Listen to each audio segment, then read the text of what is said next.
सीता मैया पूछी मुख घुमाए कि तुम मुझे मां क्यों बोल रहे हो? तो हनुमान जी कहते हैं कि राम दूत मैं मातु जानकी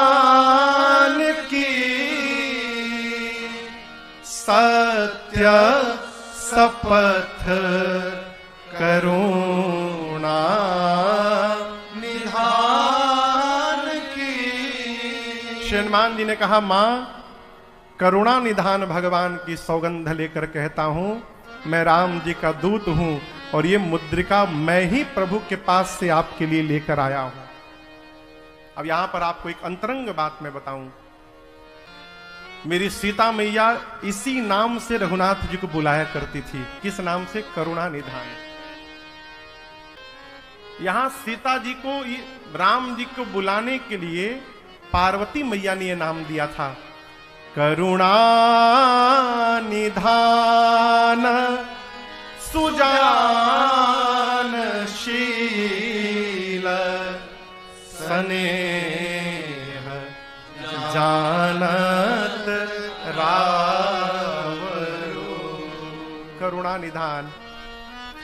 जैसे हनुमान जी ने कहा मां करुणा निधान भगवान की सौगंध सत्य कहता हूं, यह मुद्रिका मां तुम्हें आनी मैं ही लेकर आया हूं।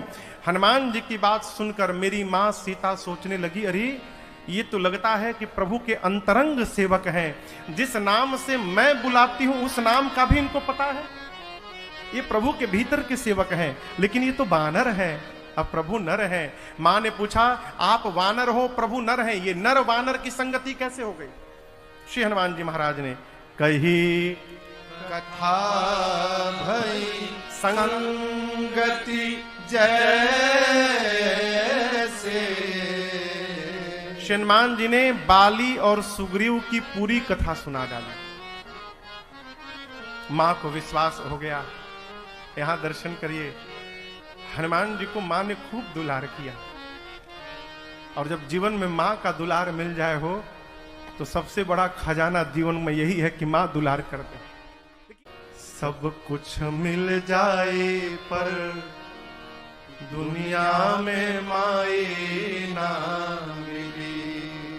सब कुछ मिल जाए पर दुनिया में माई ना मिली।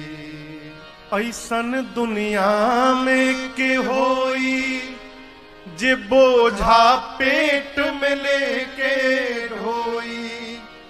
ऐसन दुनिया में के होई बोझा पेट में लेके ढोई। संकट जे हंस के सही जाई, दुख में तनिको ना घबराई। संकट जे हंस के सही जाई, दुख में तनिको ना घबराई। ऐसन करे वाला दूसर केहू भलाई ना मिली। सब कुछ मिल जाए पर दुनिया में माई ना मिली। भाई बाप, आज दर्शन करिए, श्री हनुमान जी महाराज को मां की छाया प्राप्त हुई है। मां ने कहा हनुमान, तुम्हारी मां तुम्हारे प्रभु के वियोग रूपी समुद्र में डूबने वाली थी और अपनी मां को डूबने से बचाने के लिए मेरा पुत्र जहाज बन करके मेरे पास चला आया। हनुमान, क्या तुम्हारे प्रभु को कभी मेरी याद आती है? हनुमान जी को भगवान ने कितना दुरूह काम सौंपा है आप सोच नहीं सकते। भगवान कहते हैं कि सीता जी के पास जाइए और मेरे विरह को बताकर आइए। प्रश्न उठता है, ब्रह्मचारी व्यक्ति कैसे बताएगा कि पत्नी का विरह क्या होता है? कितना कठिन काम सौंपा गया हनुमान जी को, आप सोचिए, वो क्या जाने विरह क्या होता है। लेकिन भगवान कहते हैं कहीं बल विरह बेग तुम आए हो। अब यहां अर्थ समझिएगा, आपके विरह को वही समझ सकता है जिसका शरीर आपके साथ नहीं, जिसका मन आपके साथ लगा रहता है, वो आपके हर बात को समझ सकता है। और हनुमान जी का मन भगवान में ही लगा रहता है। माँ कहती है कि क्या आप तुम्हारे प्रभु को मेरी याद आती है? हनुमान जी बोले आप क्या याद करती हैं माँ? मेरे प्रभु तो आपको आपसे दोगुना अधिक याद करते रहते हैं, ये मैंने देखा है।